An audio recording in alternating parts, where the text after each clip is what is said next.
మనందరికీ పిల్లలు ఉన్నారు, మనందరికీ కూడా కుటుంబ సభ్యులు ఉన్నారు. ఒక కుటుంబ సభ్యుని కోల్పోతే ఎంత శోకం ఉంటుందో మనందరికీ కూడా తెలుసు. నేను మనస్ఫూర్తిగా ప్రార్థించేది, గత కొద్ది కాలంగా సంక్షేమ హాస్టళ్లు, గత కొద్ది కాలంగా సంక్షేమ వసతి గృహాలు ఏవైతున్నాయో వాటి ఆలన పాలన చూసుకుంటూ లేకుండా పోయినారు. ఇప్పటికీ 36 మంది పిల్లలు గత 8 నెలల్లో మృత్యువాత పడ్డారు. కొంతమంది ఆత్మహత్య చేసుకున్నారు భువనగిరి హాస్టల్లో, 2 అమ్మాయిలు.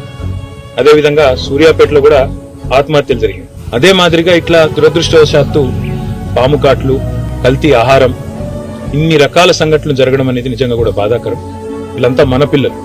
ఎందుకంటే ఒక తల్లి గాని తండ్రి గాని తన బిడ్డను ఒక హాస్టల్లో వేస్తే ఏమనుకుంటుందంటే, అక్కడ ఉండే టీచర్లు గాని అక్కడ ఉండే ప్రభుత్వ అధికారులు గాని తామే తల్లి తండ్రిగా వాళ్ళని కాపాడుకుంటారని అనుకొని నమ్ముతాం. అట్లాంటిది ఈ రోజు సడన్ గా ఈ వార్త వచ్చి ఒక తల్లికి తండ్రికి, మీ అబ్బాయి